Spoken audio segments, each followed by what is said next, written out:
Is Martinsburg haunted? Is it a safe place to live? And when you think of West Virginia, does something like this come to mind? I'm going to answer those questions and more, so stay tuned. I'm Jana Classy. This is my husband, Paul, and we are realtors here in the Eastern Panhandle. So this, my friends, is Martinsburg. It was established in 1778.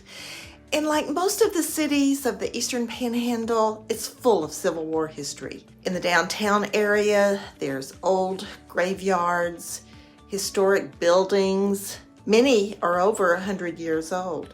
So yes, some of those buildings are probably haunted. In fact, according to Justin Stevens, who wrote Haunted Martinsburg, it's very haunted.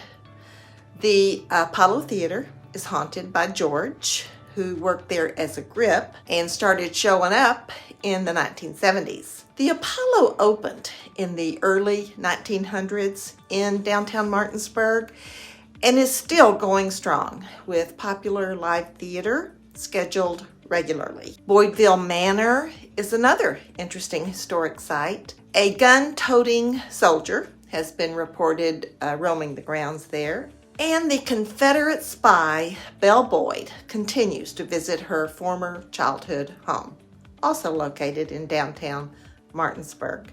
You can take one of the ghost tours, maybe see one of these spirits for yourself. I'll put a link for the ghost tours in the comments below if you're interested. And what about the safe place to live question? I do get that one quite a bit. You know, with any downtown area, crime is going to be low in some areas and heavier in others. And that's the case with Martinsburg. There's a movement underway to regenerate the downtown area with organizations like Main Street Martinsburg. The old Shenandoah Hotel on Queen Street was just restored. It's beautiful. And that huge group of buildings, the old Interwoven Mills on King Street, is being bought by a Virginia company, I hear, for restoration. So good things are happening in Martinsburg. We lived in Washington, D.C. for several years, and I have to say I feel safer here. I lived in Chicago for many years, and I certainly feel safer here. I take a long walk every day, sometimes in the evening. We live in an older neighborhood by War Memorial Park, which is near downtown. There's usually people also out walking, especially in nice weather. And here's another thing.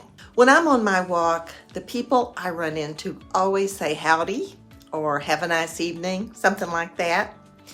People acknowledge each other here. If you're walking your dog, they'll even speak to your dog with a good boy. Cars that drive by wave. We moved from Washington, D.C., where that's just not as common. So that's a nice thing. And the thing about that image with Moonshine, it's still made here, but it's made indoors, sold in stores. I've tasted it. It's a bit strong for me. Another new thing for me when we moved here, deer sausage. When we lived in D.C., I didn't know anything about deer sausage, deer meat. Now, during hunting season, we are often gifted with deer sausage, ground deer meat, deer roast. It's pretty good. Hunting is popular here.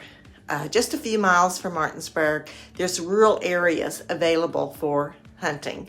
And that's mostly to the west toward Hedgesville and Morgan County. But the area along 81 and right outside Martinsburg is more populated and growing. People are moving here from larger metro areas, and that's changing the personality of the community a bit. It's still small town, slower pace living, but everybody knowing each other is not so much the case now. And even though we're growing, the traffic is not nearly as bad as the DC area. Although I gotta say, there is one spot here that can get congested. Exit 12 off 81. For some reason, they built 2 shopping centers right to the east of that exit. And on the other side of that same exit ramp, there's several large stores and another shopping center. So in this small space, there's traffic coming and going from all those stores, plus traffic coming off and getting on 81. So that can get backed up. But really, other than that, compared to driving on the Beltway in DC, I'll take the traffic here any day, including exit 12. And even though home prices are going up here, it's still lots cheaper than it is as you get near to the Baltimore, DC metro area. We just sold a new house, a 4,000 square foot ranch home on an acre for $520,000. A year ago, that home would have been less. So prices here, especially for new construction, are going up. But the home this family bought here would be around $700,000-$800,000 in the area where they live now, which is less than an hour away from here. Cross the border from Maryland into West Virginia and things get cheaper. Plus, property taxes here are quite a bit lower. If you're thinking of moving to this area, check out our website. There's information about the community, and all the homes that are currently for sale are listed on that site. That website address is meetmeinthepanhandle.com. Also, here's a video with some information about this area. It's the places that we like to eat. So check that out too. Okay, thanks for tuning in, and I'll see you next week. Have a great week.